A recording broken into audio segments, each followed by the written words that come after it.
네, 인사하겠습니다. 네, 부동산 학개론 신관식입니다.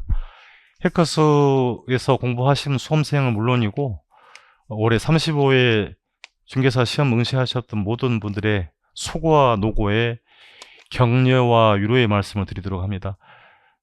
간단하게 이제 총평을 좀 말씀드리면 작년 개론만 말씀입니다. 부동산 학개론은 작년 문제 패턴과 좀 많이 바뀌었어요. 패턴이 바뀌었고 전체적인 난이도 수준은 작년보다는 조금 좀 편할 수 있겠습니다만 새로운 유형의 문제, 특히나 이제 1차만 준비를 하셨던 분들 같은 경우에는 2차 과목 공법 내용이 상당수 넘어왔기 때문에 체감적으로 1차만 하신 분들은 좀 어려웠던 시험이 아닌가라고 생각이 됩니다. 저희가 판단을 해봤을 때도 계산 문제 9문제가 나왔었고요. 계산 문제 순수는 차이는 없습니다만 더러도 좀 시간을 요하는 문제도 있었고 문제 유형을 바꿔서 두고 나왔기 때문에 시간에 대응하기 좀 어려웠던 문제도 있었지 않았는가라고 보여지고요. 박스형 문제는 그렇게 많지는 않았습니다만 정답을 뒤에서 고르는 게 많았고요. 시험 문제가 전체적으로 그렇게 아주 편하게 나올 정도는 아니었습니다. 그래서 그럼에도 불구하고 그 기출된 문제 유형 위주로 학원에서 했던 거 위주로 하시면 65점 받는 정도는 어느 정도 할 수 있지 않았을까라고 조심히 좀 판단을 해봅니다. 여러분 준비를 잘했다 하더라도 시험장 장소에서 특정 장소에서 제 실력을 발휘하는 건 쉬운 일은 아닐 걸로 보여져요. 그래서 결과를 떠나서 모든 준비하고 시험 치른 당일 동안 너무 많이 수고하셨다라는 말씀을 전해드리도록 합니다. 간단하게 쭉 한번 점검을 해보도록 하겠습니다. 좀 특이한 내용은 정책론 문제가 좀 많이 나왔죠. 올해는 1번 문제부터 확인을 해보겠습니다. 자, 1번 문제 일단은 제가 촬영하고 있는 지금 시간대는 산업인력관리공단 가답안이 나오기 전입니다. 그래서 저희 선생님들이 판단을 해서 체크를 해서 정답을 올려드리고 있는 건데 혹여라도 나중에 문제가 생기고 이의신청 대상이 되는 문제가 있다면 다시 재공지해서 말씀을 드리도록 하겠습니다. 1번은 총론 파트에 토지의 특성을 물어봤습니다. 옳은 걸 물어봤네요. 옳은 걸 물어봤는데 정답을 읽어 좀 내야 되는 거니까 부동성 때문에 외부 효과가 발생하지 않는다가 아니죠. 발생한다. 물론 외부 효과는 인접성도 가능하다는 표현입니다. 개별성 때문에, 그러니까 같은 물건이었기 때문에 거래 사례를 통해서, 그래서 이게 결국 비교 방식이죠. 거래 사례 비교법. 산정이 쉽다가 아니죠. 사례가 전부 달라버리니까 다르기 때문에 산정이 용이하지가 않다라고 해야 되죠. 지가 산정이 용이하지 않다. 사례가 전부 달라서 그래서 토지 같은 경우에는 전부 다르기 때문에 표준지를 선택하기가 어렵다 이런 표현이 되겠습니다. 3번 부증성 때문에 생산이 불가능한 거죠. 그럼 물리적 공급은 불가능하다고 해야 되죠. 단기에는 상대적으로 하면 그러니까 물리적 공급은 완전히 비탄력적이고 다만 용도적인 공급은 가능하다 그랬죠. 용도적 공급은 단기보다 장기에는 탄력적이다. 물리적 공급이 아니었습니다. 용도적인 공급은 장기에 가능하므로 장기에 더 탄력적이다. 물리적 공급은 완전히 비탄력적이라고 해야 되겠습니다. 답이 4번이 됐네요. 토지는 여러 가지 용도로 이용할 수 있죠. 용도의 다양성 때문에 경제적이고 혹은 용도적 공급을 늘릴 수 있다. 오답부터는 좀 불편한 내용이 나옵니다만 정답은 4번에 확인이 됐고요. 5번 영속성 때문에 토지는 소멸하지 않은 거니까 물리적인 감가가 발생하지 않는 거죠. 그래서 토지는 감가상각을 그러니까 물리적 감가를 배제한다라고 해야 되겠습니다. 물리적 감가를 고려하지 않더라. 물리적 감가는 발생하지 않는다. 이렇게 우리가 정의를 하면 될 사항이었습니다. 오답들은 좀 불편한 내용이 나왔습니다만 정답은 충분히 이제 찾아낼 수 있었던 거였고요. 2번 문제로 가시면 토지에 관련된 용어를 보는데 문제를 급하게 읽으면 실수를 할 수 있는 문제입니다. 그래서 기억, 지적제도의 용어라고 했어요. 지적제도, 제도상 용어니까 자 그러면 읽어봅니다. 토지의 주된 용도에 따라서 이 토지를 어떤 용도로 정합니까? 우리가 지목이라고 하죠. 지적공부에 등록한 것이니까 헌뜩 보면 필지처럼 보입니다만 필지는 다시 공간 정보의 관리 등에 관한 법률에 따라서 소유권을 등기 등록하는 거죠. 집어붙여서 등록 단위라고 하는 게 필지가 된 거고 등록단위, 등기단위가 필지가 된 거고, 이 용어는 필지를 물어본 게 아니고 지적제도의 한 용어라고 했으니까 지목에 해당하는 것이고요. 니은의 경우는 토지의 건물, 그 밖에 정착물이 없고 토지의 사용 수익을 제한하는 사법상 권리가 설정되지 않은 나지가 되는 겁니다. 그래서 지문을 좀 잘 읽어야 실수하지 않는 문제였던 겁니다. 정답은 2번이 됐고요. 3번 문제로 가서요. 용도별 건축물의 종류를 물어봤습니다. 다세대 주택은 좀 물어볼 거를 갈 가능성이 있다라고 했는데 좀 디테일하게 물어봤습니다. 빈칸 넣기로. 그러니까 한계동의 바닥면적 합계죠. 바닥면적 합계가 660 이하. 층수가 4개층 이하가 됐죠. 1차 하신 분들은 디테일하게 안 봤으면 조금 불편한 내용이 됐던 겁니다. 논란이 될 수 있어 보입니다만 일단 정답은 4번. 바닥면적 합계가 660 이하이고 4개층 이하다. 그렇게 보면 되겠습니다. 정답은 4번이 됐고요. 네, 문제 4번 문제 보겠습니다. 자, 개론 문제라기보다는 민법 문제에 가까운데 일단 문제는 한번 보겠습니다. 법령에라고 했어요. 법령에 따른 등기의 방법으로 소유권을 공시할 수 있는 물건을 모두 고르라고 했네요. 자, 우리가 준부동산은 정리할 때 민법상 부동산은 아닙니다만 등기 등록해서 부동산에 준에 취급한다 이렇게 포괄적으로만 되게 정리하는데 우리 시험에 처음 나왔던 문제입니다. 이거 세밀하게 좀 물어본 거죠. 등기 대상이 뭐냐, 등록 대상이 뭐냐. 그러면 선박은 우리가 많이 봤어요. 그러니까 20톤 이상이죠. 20톤 이상의 기성 선박이니까 선박은 선박 등기법에 의해서 등기하게 됩니다. 기억은 맞고요. 그럼 니은과 니은 자동차, 항공기, 건설기계는 톤수와는 관계는 없고요. 등록 대장에 등록하는 거죠. 그래서 니은, 디귿은 이 문제와 답이 아닌 겁니다. 그럼 이제 리을 항목이 이제 액면 그대로 보게 되면 토지에 부착된 한 그루의 수목인데 이제 이게 법령 문제라서 민법스님께 자문을 요청했더니 임목에 관한 법률에 의해서 이제 민법스님 좀 난감했던 문제입니다. 관한 법률에 따르면 수목 집단이 있죠. 이게 한 그루 수목이 아니고 수목 집단이 등기를 하는 건데 한 그루라고 했으니까 액면 그대로 보면 리을도 해당 사항은 없습니다만 리을이 이제 문제가 되는 거죠. 그래서 이게 법 세부적인 조항에 배치되는 항목이 좀 있고요. 그럼 대법원 애규에 의해서 이렇게 해서 별도로 이런 것도 100년 이상 된 보존 가치가 있는 한 그루의 수목도 이렇게 애규에서 등기를 한다고 합니다. 그러니 사실은 이제 문제가 개론 문제라기보다는 민법 문제에 가까웠던 거고요. 우리 시험에 처음 나왔으니까 쉬웠던 문제는 아니었던 겁니다. 그래서 이제 기정답은 뭐 기억으로 일단 보여주긴 하는데 논란의 여지가 있고요. 리을까지 이제 답으로 들어갈 가능성은 있어 보여요. 그래서 이 문제에 모두 고르라 그랬으니까 이게 리을 항목이 이신청을 받아준다고 하면 아마 정답 없음 이렇게 문제가 될 가능성이 커 보입니다. 일단은 액면 그대로 우리가 이제 보면 답은 1번으로 정리를 하긴 합니다만 민법 법령에 따르면 다시 임목에 관한 법률에 따르면 세부적인 조항에서 이렇게 부착된 한 그루 수목도 100년 이상 되면 관할 등기 공무원에 의해서 이렇게 등기를 하는 경우가 있다고 합니다. 그러니까 대법원 비교해서 등기를 하는 경우가 있기 때문에 복수 정답보다는 정답 없음 될 가능성이 있다. 문제가 좀 하자가 있었던 거죠. 처음 나왔던 문제였던 겁니다. 자, 4번 그렇게 확인합니다. 5번 문제는 뭐 문제가 좀 길 뿐이고요. 수용 방식과 환지 방식을 상대적 관점으로 비교를 했어요. 틀린 걸 물어봤으니까 다 읽어보는 것은 이제 여러분이 봤을 거니까요. 정답만 확인합니다. 개발 절차상 일단 환지 방식이 주민 의견들을 수렴을 해야 되는 거죠. 수렴하는 등 절차가 복잡하다. 그러니까 소유자의 동의를 받아야 하는 횟수가 적어진 게 많다. 그 절차가 더 복잡한 것이 환지 방식이죠.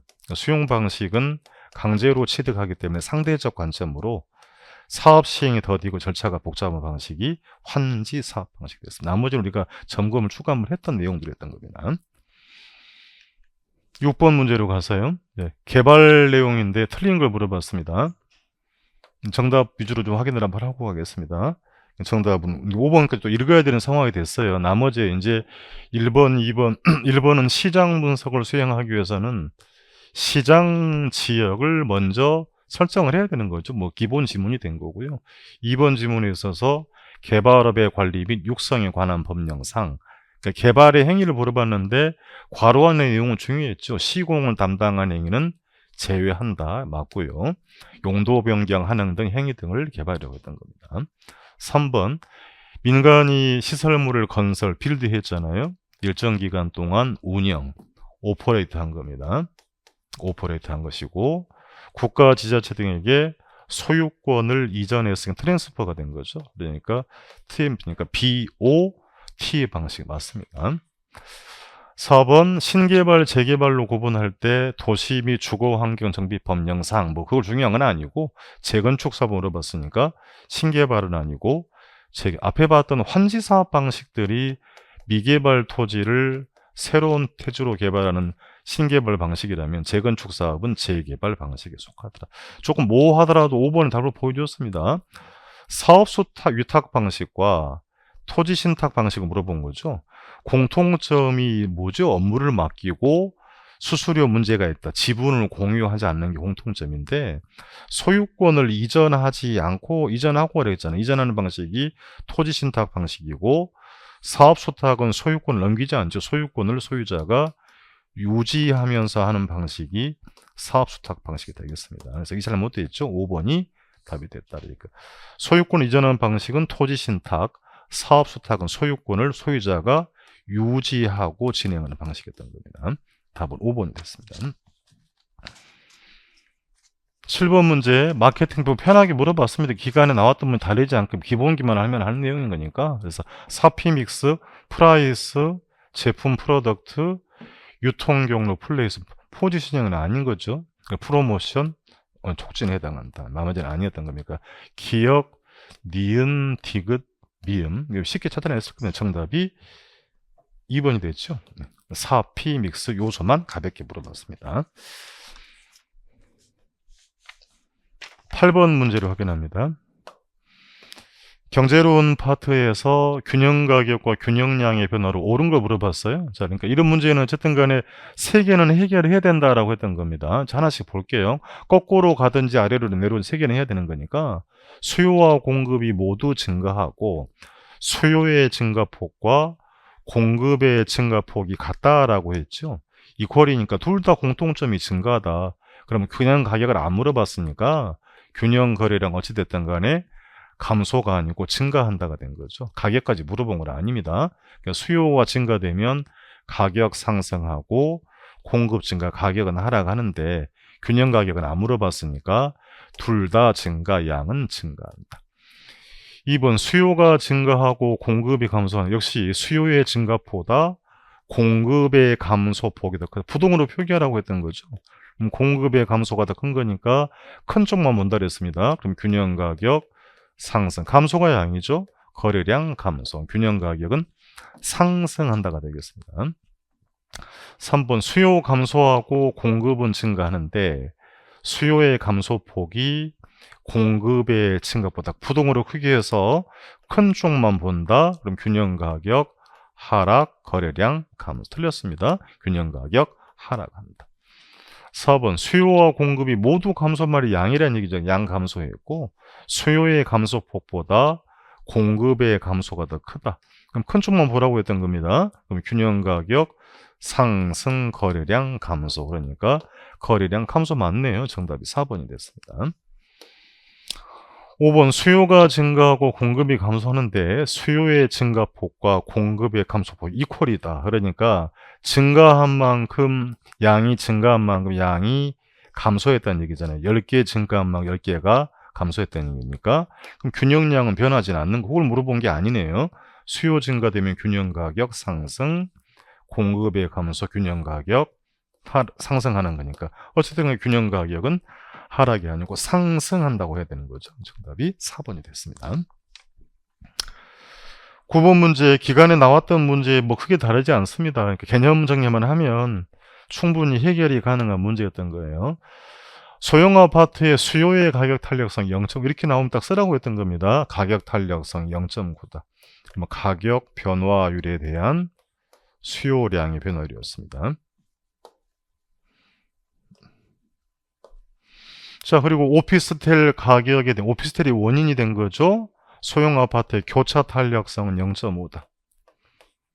오피스텔 가격 변화율에 대한 오피스가 원인이었죠. 아파트 수요의 교차 탄력성이다. 써두고 0.5 줬습니다. 소형 아파트 가격이 2% 상승하고 동시에 A지역 오피스텔 가격이 5% 상승했다. 부모값 5% 상승했을 때 두 조건을 주고 전체 변화율을 물어봤습니다. 그러면 이제 두 개의 조건을 합한 전체를 물어봤으니까 이제 산수를 해야 되겠습니다. 2구는 식파항에서 수요량이 1.8% 감소라고 답을 해야 되죠. 그러니까 가격과 수요량은 반비례다. 그 개념 정리고, 교차 탄력성이 양의 값을 가지면 두 재화가 대체 관계를 말하는 거죠. 그럼 5, 25에서 수요량이 2.5% 증가했다. 이게 분자와 분모의 방향이 같아서 양의 값이다라고 했던 거죠. 그럼 정리를 하자면 가격 상승으로 1.8% 감소했고 분자를 확인한 겁니다. 교차 탄력성 아파트 수요량이 2.5% 증가했으니까 두 개를 결합한 전체는 0.7% 이렇게 증가했다고 물어봤던 겁니다. 정답 1번이 됐죠. 그래서 산수 능력보다는 개념 정리였어요. 가격과 수요량은 반비례고 교차 탄력성 양값이면 두 재화가 대체 관계, 오피스 가격이 상승하면 오피스 수요량은 당연히 감소하고 아파트 수요량은 증가한다는 개념이 되겠습니다. 10번 문제로 갑니다. 균형 가격을 상승시키는 요인을 모두 고르라고 했네요. 그러니까 가격은 수요와 공급에 의해서 결정이 되는 거죠. 그러니까 아파트는 정상재라고 줬고요. 당연히 수요 곡선 우하향, 공급은 우상향한다. 그럼 폭은 그대로 가시면 된다 그랬습니다. 소득의 증 정상재라고 해서 소득의 증가는 수요가 변하죠. 그래프 안 그려도 수요가 증가되면 곡선 우측이동 균형 가격 상승한다. 아파트에 대한 선호도, 아파트를 별로 안 좋아한답니다. 아파트 수요가 감소하겠네요. 그럼 균형 가격은 하락하게 되는 곡선 좌측 이동했습니다. 건축자재 가격은 공급 변화 요인이죠. 공급자의 비용 늘어났으니까 공급이 감소한다. 공급이 감소되면 균형 가격은 상승한다. 답이 지금 두 개가 됐네요. 담보대출 이자율이 상승한다. 그럼 담보대출 이자율인 거니까 이게 논란이 될 수는 있습니다만, 그러면 아파트 수요가 감소하기 때문에 균형 가격은 하락한다. 그래서 이게 세 번째 항목은 조금 시끄러울 수 있다는 얘기입니다. 그래서 일단 답은 뭐 두 개로 우리가 말씀드리도록 하겠습니다. 두 가지겠죠. 그러니까 첫 번째하고 세 번째 항목이 균형 가격 상승률입니다. 가서 뭐 그래프를 우리가 그래서 뭐 이 문제를 해결하는 문제는 아니었던 거고요. 그 원리를 한번 좀 보고 가는 것이니까 첫 번째 경우에 실질 소득이 향상이 되면 수요가 증가되죠. 곡선이 우측으로 기동을 해서 균형점이 바뀌어서 이렇게 최초보다 균형 가격이 상승했다는 얘기죠. 세 번째 항목에 건축자재 가격이 상승하면 공급자의 비용이 늘어난 거죠. 공급이 감소, 이게 좌측으로 이렇게 왼쪽으로 이동을 한 거니까 그럼 균형 가격이 이전보다 상승하죠. 이렇게 물어보는 원리였던 거예요. 그래서 그래프를 안 그리더라도 우리가 준비를 충분히 했다면 이런 문제는 해결이 가능했다라고 보여집니다. 그래서 오르는 거 두 가지가 됐어요. 두 가지가 가격의 상승 요인. 답이 2번이 됐습니다. 3번이 됐습니다. 3번의 정답 2번이 됐습니다. 자, 다음 문제로 가서 산수 과정이 좀 복잡한 문제가 나왔어요. 어쨌든 간에 뭐 균형 가격, 균형 양을 물어봤으니까요. 자, 수요 함수와 공급 함수 제시를 했고요. 수요 함수가 변해서 균형 가격과 양이 얼마나 변하냐고 물어봤습니다. 그러면 균형 상태라는 말이 수요량과 공급량이 같은 상태를 말하는 것이니까요. 그럼 최초의 수요량을 찾으러 갑시다. 자, QS가 됐죠. 최초의 수요량은 900-P가 됐고, 여기 있네요. 수요량이 됐고, 그럼 공급량이 이제 분수가 나왔네요. 공급량이 100 플러스 4분의 1P다. P를 이제 정리를 해야 될 거 아닙니까? 이 P를 넘기면 오른쪽 넘어가면 4분의 4P니까 분수 정리가 필요하다 그랬어요. 4분의 5P. 100은 반대로 넘어갔으니까 800이 된 겁니다. 양변 우리가 뒤집어 거꾸로 엎어가지고 5분의 4를 해주자라고 했던 겁니다. 이렇게. 곱하기 5분의 4 했으니까 따라서 P를 정리를 하면 분자값이 3200이 됐고요. 분모값이 5니까 나누기를 하면 첫 번째 균형 가격 640이 나왔죠. 첫 번째 균형 가격이 640. 640을 아무 때나 집어넣어도 관계없습니다. 그대로 갖다가 여기다 집어넣으면 되죠. 640P에다 640을 집어넣게 되면 첫 번째 수요량이 260이 됐네요. 자, 두 번째 그러면 두 번째 균형은 수요량이 변했습니다. 두 번째 수요량이 1500 마이너스 이게 지금 3분의 2P죠. 2분의 3P. 2분의 3P고 공급량은 동일하게 100 플러스 4분의 1P. 예, 100 플러스 4분의 1P 된 겁니다. 이 분수 정리를 또 해야 되는 상황이 됐어요. 그러니까 이게 넘어가면 이게 4분의 6이 된 거잖아요. 그러니까 4분의 6 P 플러스 4분의 1P가 됐으니까 같은 P입니다. 그럼 4분의 7P가 됐고요. 그럼 100은 반대로 갔으니까 1400이 됐던 겁니다. 양변을 거꾸로 풀어냈습니다. 7분의 4. 시간이 좀 걸리는 문제였죠. 곱하기 7분의 4 이렇게 준비되면 분자값이 5600, 분모값은 7이 돼서 나누기 했으니까 두 번째 균형 가격은 800이 됐습니다. 800 구한 걸 그대로 갖다가 아무데나 집어넣어도 관계없다 그랬습니다. 집어넣게 되면 300이 됐죠. 두 번째 균형량은 300이 됐으니까 균형 가격 640에서 800으로 그러니까 가격은 260만큼 160이죠. 160만큼 상승했고 균형량은 260에서 300으로 400만큼 이렇게 증가하니까 됐습니다. 계산 과정이 좀 시간이 좀 걸리긴 문제긴 했어요. 그러니까 난이도 뭐 중하급 문제는 아니고요. 시간이 걸리는 상급 문제가 됐던 겁니다. 정답은 그래서 2번 균형 가격 160 상승 양 증가. 계속해서 우리 중개사 결혼 문제에서는 이 분수 작업을 정리하는 요령이 필요하기 때문에 계속 연습 우리가 해왔던 문제가 되겠습니다. 쉬웠던 문제는 아니었습니다. 12번 문제로 가서 유량, 저량 변수 가볍게 물어본 내용입니다. 재고량. 저량이란 말 일정한 시점이잖아요. 시점에서 존재하는 수, 보유한 걸 말하는 거니까 재고량이 다른 말로 기존 주택 공급량이죠. 이미 나와 있는 문제 답은 딱 1번이 됐습니다. 더 고민할 문제가 아니죠. 나머지는 이제 유량 지표가 되는 거죠. 답 1번이 됐고요. 13번은 혹시나 해서 물어볼 가능성을 좀 대비를 하고 소개를 두 번이나 드렸던 내용입니다. 뭐 1차 하신 분들, 동차 하신 분들이야 풀어가는데 큰 어려움은 없었습니다만 1차만 하신 분들은 부담이 됐기 때문에 그냥 단순하게 깊은 내용보다는 도시 저소득 주민이 이렇게 8글자 주거 환경 개선 요것만 이렇게 챙겨 가라 그랬던 거예요. 그러니까 그래서 답이 5번이 됐던 겁니다. 재건축 사업이나 재개발 사업을 물어볼 거다 같이 이렇게 비교해서 우리가 정리를 한번 했던 것인데 동차 하신 분들이 뭐 쉽게 편하게 정리를 합니다만 1차 하신 분들이 깊은 내용 아는 게 부담스럽기 때문에 이렇게 숫자만 8글자 이렇게 해서 준비한 게 주거 환경 개선 사업이었던 겁니다. 좀 이례적인 현상이었어요. 공법 시험에 33회 출제가 됐고 작년 평가사 시험에 나와서 가능성이 높지는 않아 보였습니다만 혹시 몰라 소개를 드렸던 건데 그 문제가 출제가 됐네요. 14번 문제로 갑니다. 3편의 2장 컨버스의 분기점 모형 기초할 때 순서를 물어봤죠. 이게 분기점 물어봤는데 경계점은 A 도시로부터 얼마만큼 떨어져 있습니까? 라고 물어봤습니다. 복잡하게 이제 루트를 뭐 쓰는 방법도 있겠습니다만 찍어내도 요령은 필요한 거니까 A 도시와 B 도시 차이의 총거리가 45km. 딱 중심이면 22.5가 된 거죠. 근데 A 도시 인구가 84만 명입니다. B 도시 인구는 21만 명입니다. 그럼 찍어내더라도 A 도시가 상권이다. 그런 경계가 어디 쪽에 붙어 있겠어요? A로부터 더 먼 쪽에 떨어져 있는 거죠. 그러니까 사실은 찍어내더라도 22.5 A로부터 찍어내더라도 3, 4, 5번 요령은 필요했던 거예요. 찍어내더라도. 그래서 수식을 정리만 하면 된다 그랬던 겁니다.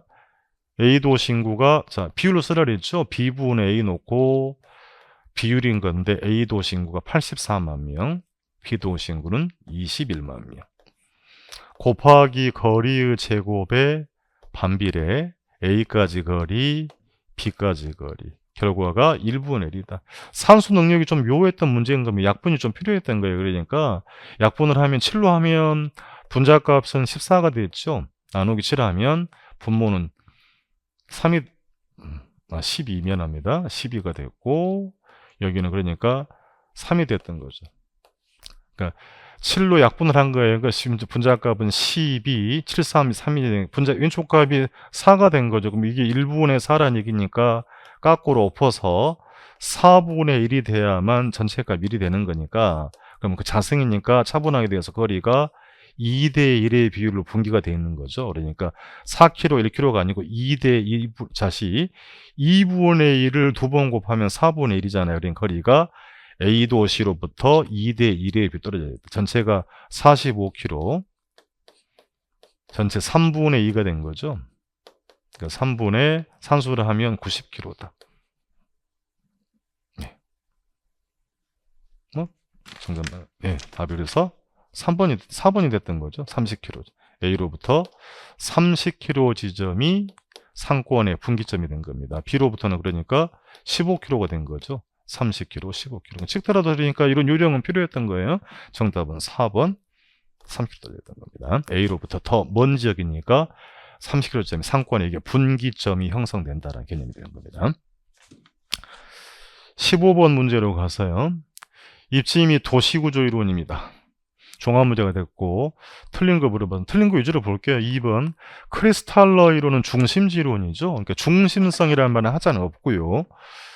크기를 사실 하자가 두 군데가 있습니다. 중심지가 고차 중심지와 저차 중심지로만 구분되는 건 아니죠. 중차원 중심지도 있는 거고요. 크리스탈러는 중심지론이니까 동심원 이론은 버제스의 동심원 이론이고요. 크리스탈러의 중심지 이론이다. 이렇게 해야 맞는 편입니다. 너무 깊게 보면 또 어려워지기 때문에 이제 하자는 두 군데 잘못된 얘기가 고차 중심지 저차도 있고 중차도 있는 것인 거고요. 두 개랑 구분되는 건 아닙니다. 동심원 이론이 아니고 중심지 이론을 설명했다. 해야 맞는 표현이 되겠습니다. 15번의 정답은 그래서 2번이 됐어요. 틀린 거 물어봤으니까. 16번 문제를 확인합니다. 지대 이론인데 지대 핵심적인 T는 이론이 있죠. 딱 보고 답이 금방 나왔다. 비옥도가 동일하더라도 중심지와의 접근성 표현을 바꿔놨어요. 위치에 따라서 지대가 달라진다. 지대의 차이가 발생한 T는의 위치 지대죠. 더군다나 확실하게 보여줍니다. 지대 곡선은 작물의 종류나 농업의 유형에 따라 그 기울기가 달라진다. 기울기에 따라서 급한 놈이 집약적, 완만한 게 조방으로 구분이 된 거죠. 가장 높은 지대, 그렇게 입찰지대를 말하는 거죠. 가장 높은 지대를 지불하는 사람이 중심지 가까이 위치한다. 그게 지금 농업적 토지용의 토지가 할당이 되는 T는 이론이죠. 그러니까 보기에 지금 이게 알론소가 나왔다고 하면 좀 시끄러워지는 건데 이제 알론소가 언급이 안 되는 거니까 그래서 T는의 위치지대에도 관계없고 T는의 입찰지대에도 하자는 없는 겁니다. 정답은 확연하게 보여줬네요. 답이 3번이 됐습니다. 17번으로 가면 3편의 2장 내용입니다. 정보의 현재 가치인지 33회에 물어보고 나서 한 번만 점검을 했어요. 올해 예, 가능성이 커 보지 않는다고 했습니다만 점검을 했던 문제였습니다. 정보의 현재 가치니까 뭐 우리가 찾아내는 방법은 확실성 하에서 토지 현재 가치를 구하고 될 걸 안 될 걸 감안한 불확실성 하에서 토지 현재 가치를 구해서 그 차이를 우리가 정보 가치라고 했던 겁니다.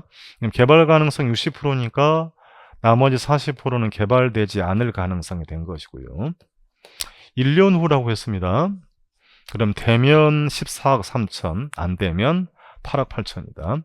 할인율 요구는 연 10%다. 그러니까 원론대로 풀면 되면 얼마라고 했던 거예요? 14억 3천이 됐고 이게 1년 후의 금액이 현재 가치 1 플러스 할인율 0.1에 1승했던 거죠. 그럼 현재 가치가 13억이다. 바로 계산기 1.1 누르면 되는 거죠. 그럼 불확실하다는 얘기는 될까 안 될까 모두 반영하는 거니까 분모는 1.1, 될 가능성이 60%, 0.6에 14억 3천이다. 나머지 안 될 가능성 0.4에 8억 8천이 됐죠. 그래서 이 구원 금액이 분자값이 11억이 된 거죠. 그래서 이 전체 값이 11억이 된 거니까 나누기 하면 됩니다. 그러면 13억에서 11억을 뺀 차이가 정보가 현재 가치죠. 정답이 2번이 됐던 겁니다. 정답이 2번 됐던 겁니다. 반복된 문제였던, 정형화된 문제였던 것이고요. 이렇게 그렇게 뭐 난이도가 높았던 문제는 아니다. 한 중급 정도의 문제를 보여줍니다. 18번 문제로 가서요.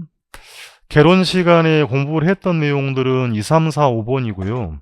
1번은 2차 과목 공법 내용도 넘어왔다. 1차 하신 분들 좀 불편할 수 있겠습니다. 그러니까 지금 지구 단위 계획을 물어본 내용인 건데 1차 하신 분들 좀 어려웠고 1번 지문 자체가 도시군 기본계획이 관리계획이죠. 도시군 관리계획이라고 해야 맞는 표현이 됩니다. 나머지야 이제 이게 좀 어렵긴 한데 대부분 2, 3, 4, 5 우리가 다 정리를 해왔던 내용들이에요. 그래서 2, 3, 4, 5는 하자가 없는 내용이고 문제를 틀린 거 물어봤으니까 정답이 1번이 됐던 겁니다. 19번 문제로 확인합니다. 디테일하게 물어볼 거라고 예상을 하고 왔습니다만 개수를 물어봤어요. 그러니까 정확하게 모르면 또 난감한 상황이 될 수 있다. 그러니까 전부 다 어려운 게 된 거죠. 공공주택 특별법령상 공공임대유형이다. 자주 봤던 내용이긴 합니다. 통합공공임대는 일단은 우리가 정리를 하고 이렇게 재정 도시기금 지원 받아서 종류를 여는 게 아니라 등장인물이 많이 나오잖아요. 이렇게 많이 나오면 등장인물 많이 나오면 통합 공공임대다. 종류를 물어본 게 아니었습니다. 행복주택 공통 재정 기금 지원 받아서 키워드는 젊은 층이다. 등이니까 등인가 앞에서 있는 게 중요한 게 아니었던 거예요. 장기 전세 재정 기금 지원 받아서 전세 계약이란 말을 주죠. 하는 게 장기 전세 주택이다. 분양 전환 공공임대는 독특하다 그랬어요. 그러니까 자 분양 전환을 목적으로 하는 거니까 LH가 자체 자금을 하는 사업이었던 거죠. 그러니까 여기는 자금 지원이 아예 없다라고 했던 겁니다. 그러니까 일정 기간 그대로 준다. 임대 후 일정 임대 후에 분양 전환할 목적이니까 분양 전환할 목적으로 공급하는 공공임대를 분양 전환 공공임대. 개수를 물어봤기 때문에 사실은 하나만 제대로 모르면 어려운 문제가 사실인 겁니다. 그러니까 정답은 5번이 됐죠. 5번 전부 다 옳은 질문 됐습니다. 그러니까 쉬웠던 문제의 유형들은 올해는 아니에요. 난이도가 하급 문제도 있긴 합니다만 상급 문제가 좀 많이 나왔던 거고요. 중급이 한 19개 정도 이렇게 출제를 했으니까 조금 시험 치를 때 좀 어려움이 있었지 않았을까라고 생각을 합니다. 20번 간단하게 물어본 내용입니다. 금융규제에 해당해서 금융규제는 찾아보도록 하랍니다. 그러니까 답이 또 5번이 돼버리죠. 나머지야 크게는 금융규제와 관계는 없는 것이고요. 총부채 원리금 상환별 DSR 현재 하고 있죠. 그러니까 대출 모든 대출의 원리금 반영해서 융자를 제한하는 것을 DSR이라고 하는 거예요. 이거 금융규제가 된 거죠. 나머지는 금융규제와는 아무 차이가 없죠. 토지거래 허가 규제하는 거죠. 이용 규제고 개발지구 지정 해당 사항 없는 거고 개발 부담금 인상률 금융 규제와는 전혀 관계가 없는 내용이 되겠습니다. 정답은 5번 DSR이 된 겁니다.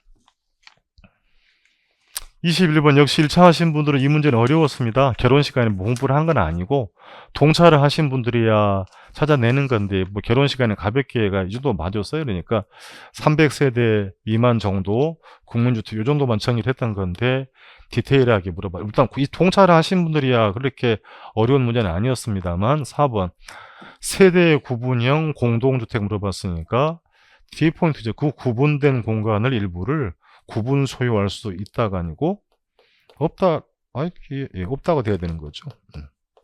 네. 구분 소유할 수 없다. 정답이 4번이 됐던 겁니다. 1차 하셨던 분들은 어려움이 사실이다. 전혀 점검을 안 한 내용인 거니까요.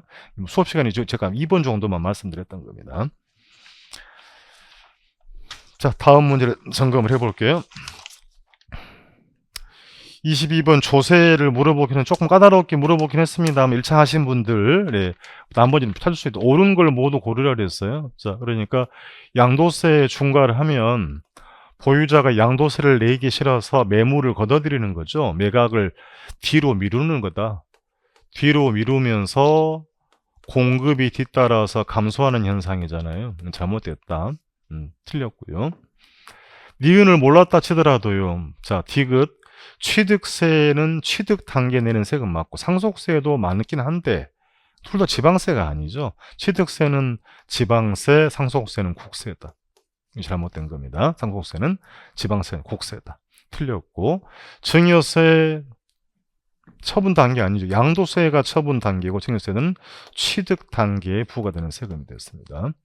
둘 다 국세액이 맞죠? 이게 맞는데 증여세는 취득 단계 때, 양도세는 처분 단계 돼서 리을도 틀린 지 모르니까 디귿과 리을은 무조건 들어가면 안 돼요. 옳은 거 물어봤으니까 4번도 당연히 아닌 거고요. 그래서 2번도 아니고 5번도 아니고 3번도 아니고 찍어본 1번은 충분히 확인할 수 있는 사항이 됐다. 1차 하신 분들은 불편한 문제인 사실이었던 겁니다. 그러니까 적어도 우리가 조세 유형 정도만 챙겨갔으면 디귿, 리을 정도는 충분히 우리가 커버가 되는 문제였던 겁니다. 답 니은 옳은 걸 물어봐서 정답이 1번이 됐습니다. 네, 3번 두 가지를 물어봤습니다. 총 투자액은 6억 줬고요. 총 투자 금액 6억 원. 총 투자액 40%를 융자를 받았으니까 6, 4, 24, 2억 4천이 융자 받은 금액. 나머지 그러면 3억 6천은 지분 투자액입니다. 요구한 게 순소득 승수와 세전은 구하라. 시간 가는 문제입니다. 순소득 승수는 그러면 순영업 소득이 됐잖아요. 총 투자액이다. 그럼 총 투자액은 얼마 줬던가 6억을 나왔으니까 그럼 순소득을 구해야 되죠. 더하기 빼기 하는 과정입니다. 가능 총소득 7천만 원이 됐고 공실 및 대손이 500만 원 빼야 되겠습니다. 빼고 기타 소득 플러스 100만 원 해야 되겠죠. 그러면 6,600이 됐는가요? 예. 6,600입니다. 유효가 6,600만 원이다. 그럼 영업경비 항목 보러 가겠습니다. 소득세 경비 아니고요. 용역비 결국 물어봤네요. 인건비, 영업경비, 부채 서비스 경비 아니고 유지비, 재산세 경비가 된 거죠. 그럼 네 가지 항목입니다. 300이고 600이 되죠. 영업비는 600만 원이다. 따라서 순영업 소득은 6천만 원이 됐습니다. 자, 6천만 원, 분모가 6천만 원이 됐으니까 나누기 하면 되죠. 10이 됐어요. 답은 그러면 이제 4번이나 5번에 들었네요. 4번에 들었고요. 세전승수를 물어봤으면 세전승수는 동일하게 세전현금 수지, 여긴 지분투자액이죠. 사이드 내용입니다. 그럼 지분투자 금액이 3억 6천. 세전수지 구해야 되죠. 손해서 부채 서비스 금액이 1,500이 된 겁니다. 1,500, 마이너스 1,500이 됐으니까 그럼 세전현금 수지가 4,500만 원입니다.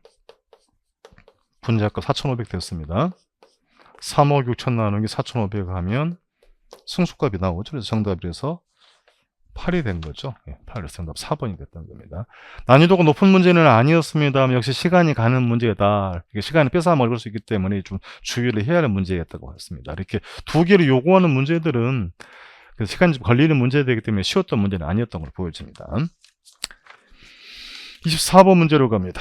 투자론 5편 2장 내용인데요. 응용 문제가 나왔어요. 자, 그래서 이 보기 표를 주면서 혼란스럽게 좀 만들어낸 내용이 보입니다. 그러니까 표를 주고 틀린 걸 고르라 했으니까 시간이 가는 문제 사실이고, 그러니까 세 가지 이 투자된 A, B, C, D에 대해서 각각의 경제 상황을 제시했고 확률을 그때 각각의 기대수익률 값을 줬는데요. 밑에 값을 줬어요.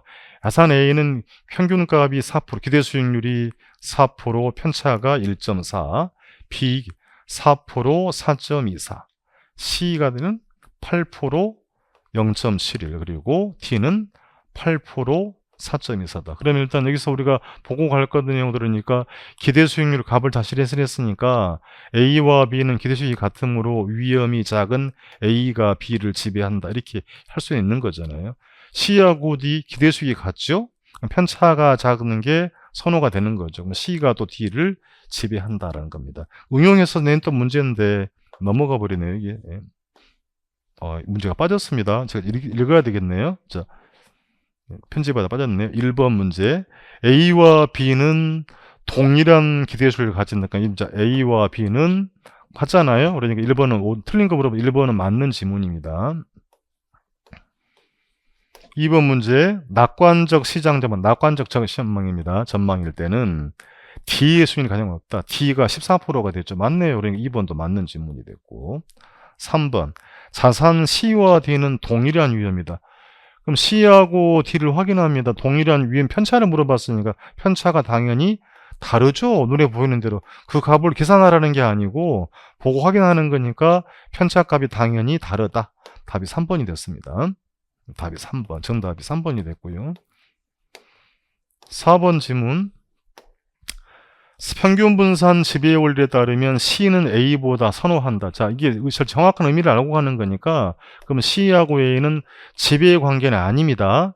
C가 A보다 기대 수익은 크고 위험은 작죠. 그러니까 지배 관계는 아닌데 C가 A보다 비교 우위에 있다, 이런 표현이 되는 거죠. 그러니까 합리적인 투자자라면 C가 A를 비교를 하면 C가 기대 수익이 큰 건데 위험이 작은 거니까 A를 당연히 선택하지 않고 C를 선택한다. 물론 오해하면 안 됩니다. 지배 관계를 물어본 건 아니니까 합리적이라면 당연히 C를 더 선호한다 표현이 되겠습니다. 5번 지문은 읽어보겠습니다. 자산 A, B, C들로 구성된 포트폴리오의 수익과 위험은 각 자산의 비중에 따라 달라진다라고 했습니다. 5번 질문은 이제 검토를 한번 해봐야 할 사항이 되겠습니다. 정답은 3번은 맞고요. 3번인데 5번도 포트폴리오의 위험까지 가중평균하는 건 아닙니다. 그래서 이게 논란이 될 수가 있기 때문에 검토를 해서 이신청 대상이 되면 정리해서 올려드리도록 하겠습니다. 일단 정답은 3번으로 이렇게 맞는 걸로 정리를 했습니다. 틀린 걸 물어봤으니까요. 그러니까 3번 항목 문제 받으신 분들은 C와 D는 동일한 위험이 서로 다르다가 되겠습니다. 괜히 표를 복잡하게 줘가지고 계산을 요구하는 문제는 아니었던 건데 시간을 낭비가 될 수 있었던 문제였다 보입니다. 투자 분석 기법 편한 내용이었어요. 이제 이 공부 수준은 어려웠습니다만 반복했기 때문에 충분히 답은 찾아낼 수 있어 보입니다.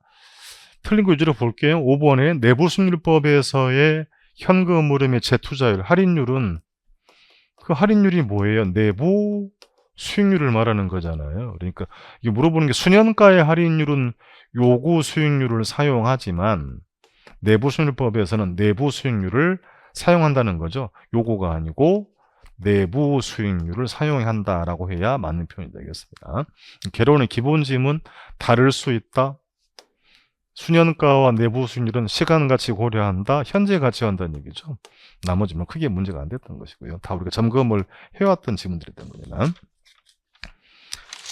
26번으로 가서 혹시나 몰라서 이렇게 물어볼 거라고 보고 갔던 건데 결국은 학자가 나왔어요. 그러니까 사편 내용을 응용해서 물어본 거죠.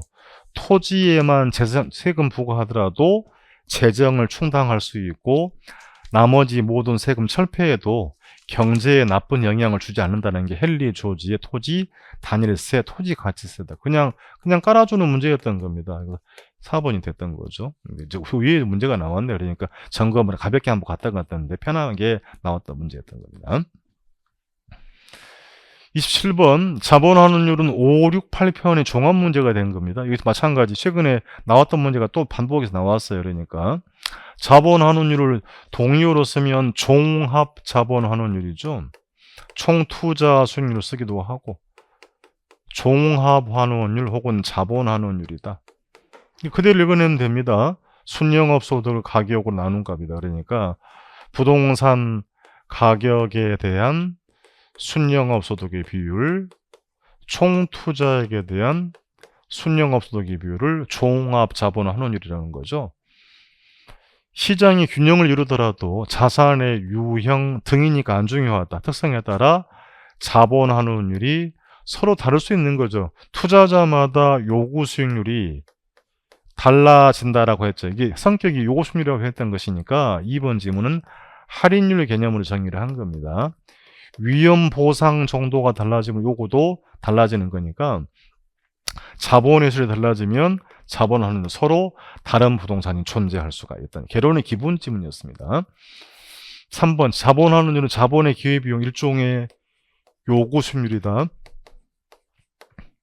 그래서 시장 금리가 상승하면 요구가 상승하는 것 같은 맥락으로 자본 환율도 높이는 요인이라고 해야 되는 거죠. 답이 3번이 됐던 겁니다. 그러니까 자본 환원율이 환원율인 거니 동일 환원율, 자본 수익률 플러스 마이너스 자본 회수율의 합으로 구성된다고 했던 거죠. 여기서 좀 물어보는 거잖아요. 시장 금리가 상승하게 되면 자본 환율도 상승한다. 자본 회수율 위험이 커지면 요구도 커진다고 했던 거죠. 그러니까 요게 달라지니까 자본 환율도 달라질 수가 있다라는 게 아까 2번 질문이었던 겁니다. 4번 투자 위험이 증가되니까 요구가 상승하는 거잖아요. 같은 맥락입니다. 위험이 커지면 자본 환율도 상승하더라는 겁니다. 나머지 뭐 편하게 볼 내용이었고 그러니까 자주 나왔던 문제가 또 나왔던 내용이 된 겁니다. 28번 문제 비율 임대차 방식인데 조금 문제를 좀 지저분하게 또 냈습니다. 그래서 분기점 매출액 이해하면 기본 이게 문제가 함정이 됐던 거죠. 초과하면 추가로 비율 임대차다. 자, 그래서 우리 문제 또 바꿔놨단 문제입니다. 근데 이게 문제를 잘 읽지 않으면 시간이 또 금방 가요. 기간 1년인데 연달의 면적이 300제곱미터면 Q가 되겠습니다. 그러니까 전체 임대를 물어봤으니까 이게 전부 다 월 단위예요. 연이 아니고 월 5만 원. 분기점 매출액도 매월 3,500만 원. 그리고 1월부터 6월까지가 매월 10만 원. 7월, 12월까지는 매월 90이다. 요율이 10%가 된 거죠. 그러면 이제 기본 임대료 P 곱하 우리가 기본 임대료부터 P 곱하기 Q를 먼저 정해 보겠습니다. 그러니까 그럼 자 P는 그러니까 최초에 정리를 할 때요. 월 5만 원이니까 5만 원 곱하기 연으로 바꾸면 얼마가 되나요? 12월이죠. 12월에 임대 면적이 300이 됐던 거니까 자 그러니까 60만 원이 결국은 60만 원 곱하기 면적 300이 됐으니까 이게 기본임대 이게 총 1억 8천이 된 겁니다. 여기다 그러면 이제 비율 임대차를 구해야 될 것이니까 예상 매출액 자 그래서 다시 예상 매출액 여기 번호가 2번이 된 거죠. 3번, 1번이 됐던 겁니다. 우리 정리를 할 때 그러니까 1월부터 6월 달까지 매출액이 이제 부분을 좀 하셔야 됩니다. 월로 나눴어요. 그러니까 분기점 매출액은 3,500인데 매월 10만 원 곱하기 면적을 300을 하면 3,000이 되죠. 그럼 예상 매출액이 분기점 매출액을 초과하지 못하니까 얘는 아무런 의미가 없습니다. 산수를 안 해야 되는 것이고 7월, 12월은 매월 19만 원이 됐죠. 그러면 차이가 얼마가 되는 건가요? 그러니까 정리를 하면 19만 원이 됐으니까 3,500 됐죠. 매월이니까 19만 원 곱하기 면적 300이었습니다. 그럼 5,700이 됐던 거죠. 5,700이 초과분에 해당하는 겁니다. 그럼 분기점 매출액이 3,500을 빼주게 되면 이 값이 2,200이 된 거죠. 그래서 2,200만 원이고 거기에 요율이 몇 프로인 거예요? 10%. 이게 지금 6개월 차리니까 6개월 차이 곱하기 6월 해주면 되는 거죠. 그럼 220만 원이 된 것이고요. 6개월 차니까 1,320이 됐어요. 그래서 맨 앞에 기본 임대료가 1억 8천. 1억 8천에다가 나머지 추가 임대료가 1,320만 원. 쉽지 않았습니다. 그래서 1억 9,320이 된 거죠. 그래서 총 1억 9,320만 원이다. 우리 시험에는 이 문제가 안 나왔어야 했는데 이렇게 월을 또 나눠 가지고 이렇게 문제를 물어봤던 문제가 됐으니까 조금 여러분이 불편했던 문제다. 그래서 어쨌든 간에 6월 달까지는 이 예상 매출액이 분기점을 넘어가지 못하기 때문에 1년치는 똑같아요. 똑같은 거니까 60만 원 곱하기 그러니까 월 5만 원 곱하기 12월 한 게 60만 원입니다. 거기다가 300에서 1억 8천이 기본 임대료고 나머지 6개월에 해당하는 것 19만 원 곱하기 300을 한 거죠. 그래서 예상 매출액이 5,700 분기점 매출액이 3,500 뺄 거니까 결과가 2,200이 된 거죠. 2,200만 원에다가 비율이 0.1 됐습니다. 그리고 6개월치니까 1,320에서 합이 1억 9,220 됐습니다. 1억 9,320만 원. 쉽지 않았던 문제였습니다. 네, 정답이 2번이 됐던 거죠. 네, 좀 중복이 됐네요, 화면이. 네. 29번 문제를 만나러 갑니다. 기출된 문제 크게 다르지 않다. 점검을 비슷하게 한번 점검을 했던 문제입니다. 동영에서도. 그래서 5천만 원의 기존 담보대출, 5천만 원 융자 받은 상태라는 얘기죠. 그 상태에서 동일한 주택을 담보로 추가 대출을 받으려고 한다. 그래서 추가로 받을 수 있는 최대 금액을 물어봤는데 문제는 항상 잘 해결을 했습니다. 두 가지를 모두 충족하라는 의미는 적은 한도로 융자 금액을 구하라고 하는 것이니까, 그럼 LTV부터는 70%가 나왔네요. 70% 이하다. 부동산 가격이 5억이 됐습니다. 그럼 5, 7은 35, 융자 금액은 3억 5천을 넘을 수 없다는 확인은 반드시 해야 되는 거고요. DTI 60%잖아요. 연소득 6천만 원이다. 66, 36, 연간 갚을 원리금은 3,600을 넘을 수 없다는 얘기죠. 이 원리금은 융자금 곱하기 저당 상수였던 겁니다. 만 연습을 했던 거죠. 저당 상수 0.1 됐네요. 그럼 네모 융자 가는 금액은 3,600만 원 나누기 저당 상수 0.1이 되었습니다. 여기서 흥분하면 안 된다라고 했던 거예요. 그러니까 둘 중에 적은 한도니까 3억 5천까지만 융자가 가능한 거잖아요. 적은 한도이고 이미 얼마에 5천만 대출을 받았으니까 이 5천만 원을 포함해서 3억 5천을 넘을 수 없다는 말이 된 거죠. 5천을 빼준 거니까 추가로 가는 금액은 3억까지만 가능했던 겁니다. 기출된 문제를 좀 변형해서 낸 것밖에 없는 거다. 함정이 있었던 문제이기 때문에 주의를 해야 된다고 말씀드렸던 사항이었던 겁니다. 융자가 3번 3억이 됐습니다. 30번 7편에 관리 방식은 편하게 드리는 문제가 나왔어요. 그러니까 소유와 경영의 분리가 이미 답은 나왔다. 그러니까 내 건 소유화돼 경영 관리를 맡기는 거니까 위탁 관리가 되는 거. 더군다나 대형 건물이라고 했고요. 나머지 다 안 봐도 관계없다. 전문적이라고 그랬으니까 답은 2번 위탁 관리, 외주 관리, 간접 관리가 된 거죠. 그냥 거저 먹는 문제다. 난이도가 그러니까 하급 문제는 좀 나오긴 했으나 많은 편은 아니었고요. 상급 문제가 한 13개, 14개 정도. 중급 문제가 아주 이렇게 나온 거니까 그래서 상급이 좀 많았다는 것이 올해 시험이 작년과 크게 뭐 다르지 않아 보인다 생각이 듭니다. 작년보다 조금 좀 편해 보이긴 했으나 수험생들이 풀기에는 그렇게 넉넉한 마음으로 풀기는 쉽지 않았던 문제인가 보여집니다. 31번 고정금리 주문 잘 읽어야 되죠. 고정금리 대출의 상환 방식을 물어봤습니다. 근데 옳은 걸 또 모두 고르라고 했네요. 만기를 시상하는 그 말 그대로 만기 때 원금을 한꺼번에 갚는 방식이죠. 그럼 기간 내에는 이자만 내야 되죠. 차입자가 기간 동안 원금만 상환하는 게 아니죠. 이자만 상환하고 원금은 만기 때 한꺼번에 갚는 방식. 답은 딱 기억이 틀렸습니다. 옳은 걸 물어봤습니다. 그럼 기억은 들어가면 안 되는 거니까 아무리 헤맨다 하더라도 그래서 기억도 다 빼야 되는 거죠. 1번, 2번, 5번은 제외하고 체증식, 점증식이 된 겁니다. 상환액가 늘려가는 거죠. 기간 초기에는 원리금 상환을 적게 하고 기간의 경과에 따라 점차 늘려간다. 증액해가 가기 때문에 점증식, 체증식이었습니다. 디귿, 원리금 균등 상환 대출이나 원리금 원금 균등의 경우에서 거치 기간 이자가 내는 기간이죠. 이자만 내는 기간이다. 그럼 거치 기간 있으면 이자를 더 많이 내는 거죠. 원금이 상환 안 됐으니까 이자 3년 거치를 해버리면 3년 동안 이자만 냈기 때문에 나머지 또 이자를 내야 되잖아요. 그래서 이자 지급 총액이 증가하기 때문에 원리금 총액, 그러니까 누적 원리금 총액이라는 얘기죠. 증가하게 되더라는 얘기입니다. 옳은 질문이 됐죠? 네, 맞고요. 대출 채권도 물어봤습니다. 가중평균 상환기간, 두레이션이 한글로 표현하면 금융기관의 원금 회수기간이라고 했던 거죠. 회수기간이다. 원금 균등 분할 상환 대출에 비해 더 비교했네요. 원리금 균등의 대출이 더 길죠. 그러니까 원금 균등 상환 방식은 융자기간의 2분의 1을 지나면 원금의 2분의 1을 회수하는 거죠. 원리금 균등 상환은 융자기간의 약 3분의 2 정도를 넘어가야만 원금의 절반 정도를 회수하는 거니까 원금 회수가 느린 방식이 원리금 균등 상환이다. 그러니까 금융기관의 원금 회수 기간이 빠른 방식이 원금 균등이죠. 두레이션이 더 긴 게 원리 맞는 표현이 되겠습니다. 그러니까 니은 디글리엘이 옳은 지문. 네, 정답 4번이 됐네요.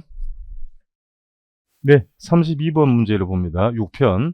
연금을 오랜만에 물어봤는데요. 금융공사 연금에 관한 설명으로 옳은 걸 물어봤습니다. 자, 일단 문제는 쉽지는 않았어요. 우리가 1, 3, 5는 1, 4번, 5번은 우리가 준비를 해왔던 내용입니다. 소유자 연령이 55세 이상 맞죠? 이게 시행령 박개정에서 15억 원 이하가 아니고 12억 원 이하면 가입이 가능하다. 잘못됐고. 4번 주거 목적으로 사용되는 오피스텔은 연금 이용할 수 있죠. 이미 한번 나왔으니까 할 수 있다라고 해야 되겠습니다. 그러니까 이미 오래전에 30회 때 오답으로 나왔던 것은 업무용 오피스텔은 연금을 이용할 수 없는 건데 주거 목적 오피스텔은 연금을 이용할 수 있다. 그래서 1번, 4번 틀린 거고요.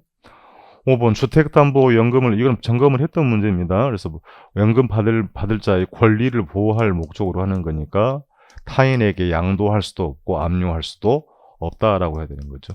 1, 4, 5번 우리가 정리를 해왔던 건데 이제 2번, 3번은 처음 나왔던 문제입니다. 자, 2번에 가면 신탁 등기 방식이라고 되어 있죠. 신탁 연금 방식인데 기본서에는 수록을 해놨습니다만 한 번도 출제를 안 해서 제가 소개를 안 드렸잖아요. 그래서 담보를 제공하는 방식에는 저당권 설정 등기 방식이라는 기존 얘기죠. 그러니까 소유자가 주택을 담보로 맡기고 하는 방식이 저당권 설정 방식이고, 그럼 신탁 방식으로 연금을 가입하는 경우가 추가가 됐던 겁니다. 그러니까 3년 전에 이제 추가가 된 내용인데 한 번도 출제를 안 해서 저는 소개를 안 드렸던 거예요. 그러니까 신탁 등기 방식에 따른 답은 2번이 됐습니다.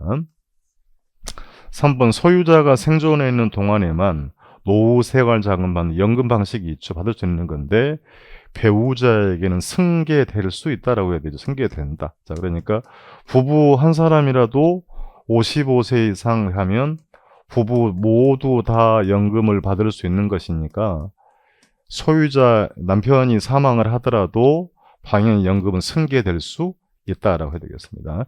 1, 4, 5번 우리가 다 준비를 해왔던 겁니다만 2번, 3번은 처음 나왔던 문항이기 때문에 쉬웠던 사항들은 아니었던 겁니다. 난이도가 좀 있었던 문제였습니다. 정답 옳은 거 물어봤으니까 2번이 됐습니다. 자, 2번 이렇게 32번 정리하도록 합니다. 오래전에 평가사의 시험에 물어봤던 문제를 또 물어봤네요. 그래서 자기관리회사 자산운용 전문인력 요건을 물어봤어요. 이제 별걸 다 물어봅니다. 그러니까 중개사로서 해당 분야에 5년 이상 니은은 들어가야 되는 겁니다. 그러니까 니은 안 들어가 있는 게 이거 빠져야 되겠네요. 디귿 해당 사항 없고 석사학위 소유자로서 3년을 종사한 사람은 가능하다. 니은 일이 됐네. 법령상 물어봤기 때문에 내용을 안 봤다면 어려웠을 수밖에 없는 겁니다. 그래서 뭐 해당 평가서 3년 아니고 마찬가지 5년이 된 거죠. 답이 니은 리을 정답이 3번이 됐던 겁니다. 34번 MBB만 물어봤습니다. MBB는 발행기관이 모든 걸 다 부담을 하게 되죠. 물론 조금 불편한 질문들이 나옵니다만 옳은 거 먼저 확인할게요. MBB의 투자자는 채무불이행 위험과 조기상환위험을 부담하지 않죠. 그러니까 이 채무불이행 위험과 조기상환위험 전부 다 BB 발발이가 부담한다 그랬습니다. 발행기관이 모두 부담한다. 옳은 거 물어봤으니까 정답이 5번이 됐고 1번 MBB는 모기지 풀이에서 담보를 발행한 지분증은 아니죠. 지분 성격이 이게 지분 성격이라는 게 MPTS를 말하는 겁니다. 1번은 MPT 지분형 MBS고 2번 차입자가 상환한 원리금은 유동화 기관이 아니고요. 그 원리금은 유동화 기관 발행기관에게 넘어가죠. 그럼 별도로 이 발행기관이 MBB를 발행해 투자자에게 채권에 대한 이자 원금을 지급하는 구조가 된 겁니다. 그래서 그 원리금은 MBB 발행기관에게 이전되고 유동화기관 발행기관이 별도의 본드를 발행해서 이자 원금을 지급해야 되는 거죠. 그러니까 2번도 마찬가지다. 2번을 차입자가 원리금은 투자자에게 넘어가는 방식이 MPTS가 된 거죠. 그러니까 니은도 2번도 엉터리즘이 된 겁니다. 문제는 MBB를 물어봤으니까요. 잘 읽어야 됩니다. MBB 발행자는 초과 담보를 제공하죠. 또 물어봤네요. 그러니까 초과 담보를 제공하는 게 제공하지 않는 것이 일반적이 잘못되어 있죠. 제공한다. 그러니까 위험을 다 발행자가 부담하기 때문에 집합물보다 MBB를 더 적게 발행한다는 의미가 초과 담보가 된 겁니다. 초과 담보를 제공한다. 전부 다 오답이 됐습니다. MBB 투자자 입장에서는 MPTS 현금 흐름이 안정적이지 못해서 바뀌었어요. 그러니까 MPTS 투자자 입장에서는 MBB에 비하면 현금 흐름이 안정적이지 못하게 해서 불확실성이 더 크다라고 한 거죠. 그러니까 이 의미는 뭡니까 하면 MPTS는 채무자가 상환한 원리금 모두 투자자 이전되기 때문에 MPTS는 차입자의 조기 상환이 발생하면 발행자도 조기 상환 해버리죠. 조기 상환 이후로 현금 흐름이 지급이 되지 않는 문제가 있죠. 즉 MPTS는 콜 방어가 불가능하다라는 개념을 좀 돌려서 뭐라도 해요. 좀 어려웠던 지문이어도 답은 도와주던 겁니다. 5번이 된 거죠. 옳은 거 물어봤습니다. 35번 잘 적어내지 못한 다 뭐 찾기 어렵습니다. 뭐 나머지 지문들은 문제가 안 되는데 1번 지문 아예 빼고 물어봤어요. 기준 시점은 좀 더 구체화한 거죠. 그러니까 기준 시점의 정의는 대상 물건의 가격 조사를 완료한 날짜다. 평가액을 결정하는 기준이 되는 날짜를 말한다고 했고 이걸 좀 구체화한 게 다음 표현인 거니까 가격 조사를 완료. 이거 맞습니다. 다만 기준 시점을 미리 정하였을 때에는 이 말이 날려버렸어요. 그때는 그 날짜에 이어서 그 날짜에 가격 조사가 가능한 경우에만을 빼고 물어본 겁니다. 그 날짜에 미리 정하였을 때는 그 날짜에 가격 조사가 가능한 경우에만 기준 시점을 할 수 있다. 그래서 1번이 잘못된 질문입니다. 좀 얍삽하게 냈던 문제예요. 나머지는 많이 봤던 겁니다. 법령에 다른 규정이 있는 경우에는 실제와 다르게 가정하거나 특수한 경우는 한정하는 조건을 붙여서 평가할 수도 있다. 그러니까 세 가지였죠. 법, 의사, 의뢰인이 요청하거나 사회 통념상 인정되는 경우에는 감정평가 조건을 붙여할 수도 있다. 4번 둘 이상의 물건이 일체로 거래되거나 용도상 불가분의 관계 일괄하여 평가할 수 있던 편한 내용이었습니다. 4번 하나의 물건이라도 가치를 달리하는 부분 구분하여 감정평가할 수 있다. 맞고요. 5번 일체로 이용되는 물의 일부분 이게 포인트죠.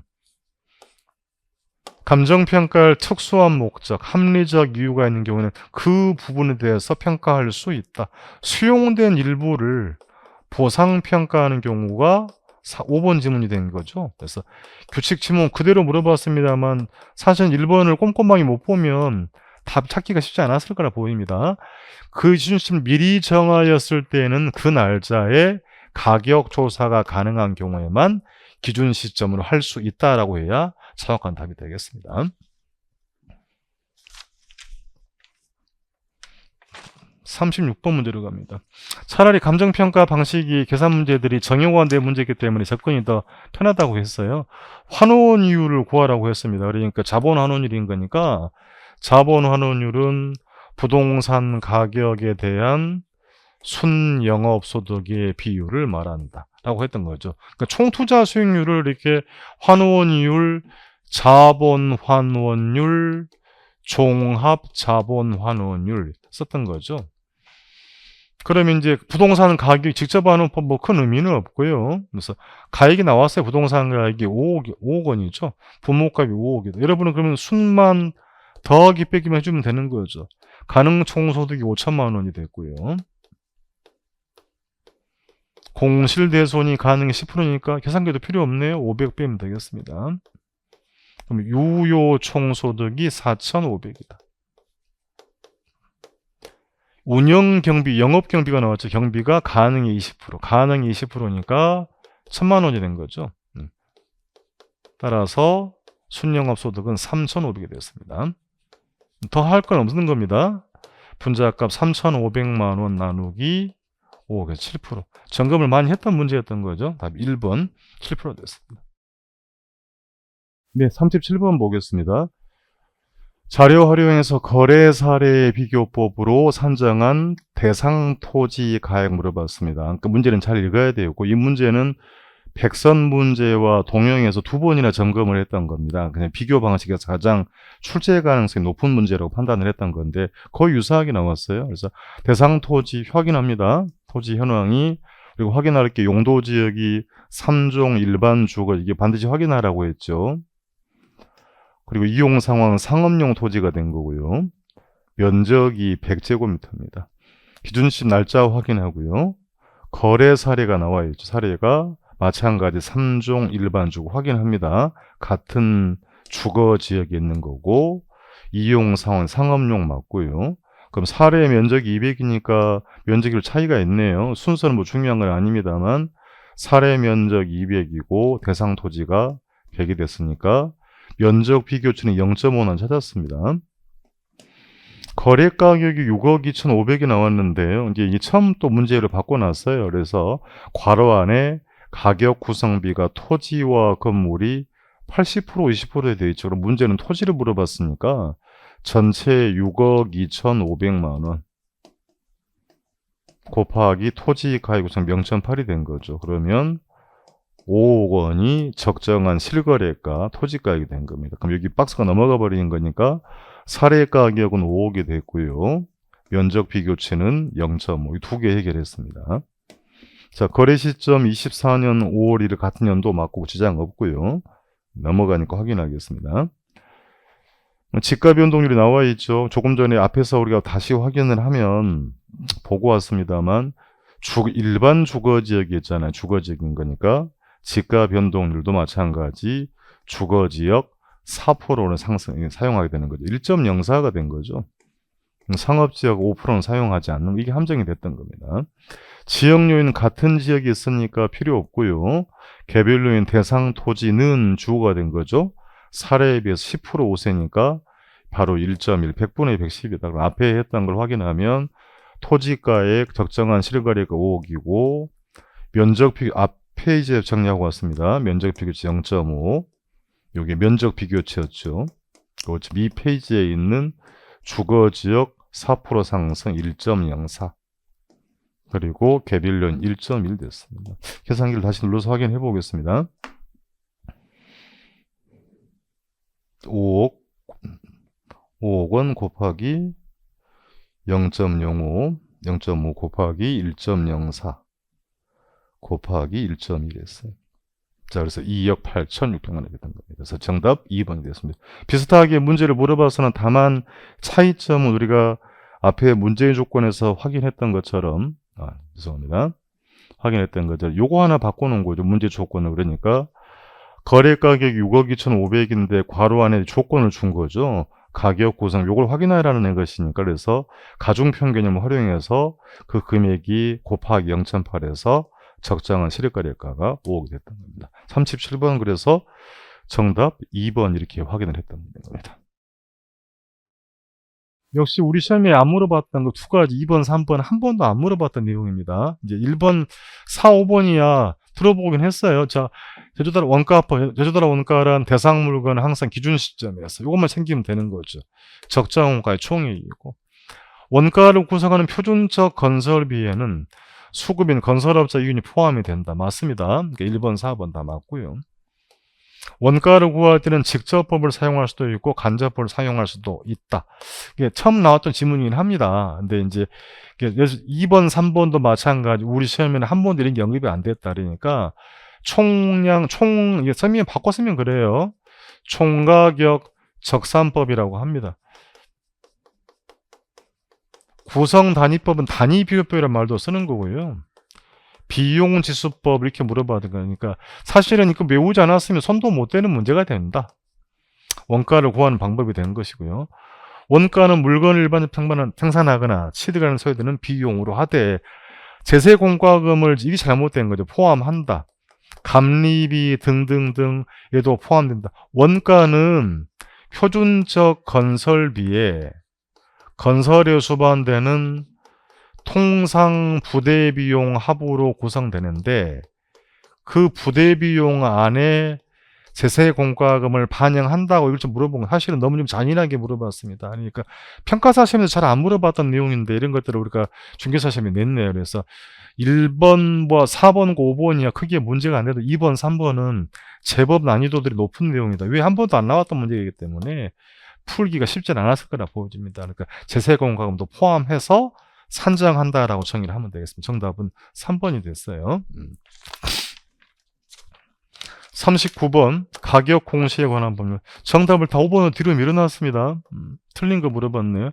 틀린 걸 먼저 확인하면 시장군수 구청장 기본 매시 보러 갑니다. 기준일 이후에 분할 합병 신축이 발생하는 경우에는 별도의 날을 정한다라고 했죠. 근데 공동주택 미스매치잖아요. 사실 답은 준 건데 다 읽어야 되는 상황이다. 그러니까 공동은 국토교통부 장관이 하는 거죠. 개별주택 가격은 시장군수 구청장이다. 나머지 뭐 크게 문제는 안 됐어요. 나머지를. 그러니까 이번 표준주택 가격 국가지자체가 개별을 산정할 때 기준이 된다. 그럼 개별 및 공동주택 가격, 주택시장의 가격 정보 제공, 국가지자체가 세금 부과적 과세다. 4번 개별주택 가격 이의가 있는 자 결정 공실로 30일은 공통이라고 그랬죠. 시장군수 구청장이다. 1번 표준으로 선정된 건 또 구할 필요 없는 단독주택. 국세 또는 지방세 대상이 아닌 단독주택에 대해서는 개별을 결정 공시하지 아니할 수 있다. 그 가격을 개별로 보더라고 했던 것입니다. 나머지는 많이 봤던 내용들이었던 겁니다. 40번 문제 확인합니다. 40번도 잘 읽지 않으면 안 보입니다. 실수하십니다. 규칙상 물건별 평가봉 지문으로 물어봤어요. 그러니까 건물을 물어봤으니 옳은 걸 물어봤네요. 자, 건물은 집합건물과 달리 건축비가 발생하지 원가법이다. 맞고요. 기억. 니은 집합건물이 보이는 아파트라 했던 아파트. 일괄평가하는 거니까 일괄평가 거래 사례 비교법이죠. 일괄평가 거래 사례 비교법. 니은 맞고. 티귿. 자동차의 평가 방법 뭡니까? 시장성이 있으니까 거래 사례 비교법. 선박은 그보다는 상대적으로 시장성이 떨어지니까 원가법으로 하는 거죠. 잘못됐습니다. 자동차는 거래 사례 비교법, 선박은 원가법이고 효용 가치가 없으면 해체 처분 가액으로 할 수 있다. 틀렸죠, 이거 그러니까. 영업권, 특허권 묶어서 무형자산이었습니다. 돈 벌어들이니까 수익환원법. 이게 잘 읽어야 돼. 시험 지문에 수익 분석법이 아니다. 수익 환원법이다. 이렇게 여러분이 몰라서가 아니고 사실은 수험생은 좀 기만하는 좀 표현들이 된다. 잘 안 보인단 말이에요. 수익 분석법이 아니고 수익 환원법이 된 겁니다. 그래서 옳은 게 기업권 이인되죠. 정답이 1번이 됐습니다. 자, 그렇게 해서 40문제를 쭉 점검을 해봤는데 강사인 저도 조금 당황스러운 부분이 있어요. 그러니까 더군다나 1차 하신 분들한테는 참 여러 가지로 죄송스러운 말씀 드립니다. 2차 과목의 내용도 상당수 넘어왔고 2차 과목을 충분히 하신 분들이야 해결하는데 큰 어려움은 없었을 건데 1차만 준비하신 분들은 공법형 문제들이 좀 핸디캡이 있어서 점수가 생각만큼은 안 나왔을 거라 보여져요. 그래서 그리고 새로운 유형의 문제, 여러분 제가 말씀드렸습니다만 문제 유형을 바꾸거나 이렇게 새로운 유형 문제가 나왔을 정도면 수험생들이 해결하기는 쉽지는 않았을 거로 보여집니다. 조금 안타까운 마음도 있고요. 그래서 한편으로는 강사 입장에 좀 답답한 측면도 있어요. 그러니까 문제가 패턴이 자꾸 이렇게 바뀌어가기 때문에 대응하기가 만만치 않다는 생각이 듭니다. 어찌됐든 간에 1년 동안 고생하셨고요. 결과를 떠나서 모두에게 좀 수고하셨다라는 말씀을 드리고 차후에 다시 한번 검토해서 이의 제기를 할 만한 문제가 있거나 하자가 생기면 정리를 해서 홈페이지에 올려드릴 테니까 그걸 활용해서 여러분이 하셨으면 하는 말씀을 드리도록 합니다. 장시간 동안 시험 준비하시고 시험분을 많이 하셨을 건데 여러 가지로 이렇게 미안한 마음도 드리고요. 그래서 고생 많이 하셨다는 말씀 꼭 드리도록 합니다. 나머지 시간은 이제 시험 끝났으니까요. 편안한 마음으로 가족들과 건강하게 행복하게 잘 보내셨으면 하는 바람입니다. 예, 이상 마치겠습니다. 수고하셨습니다.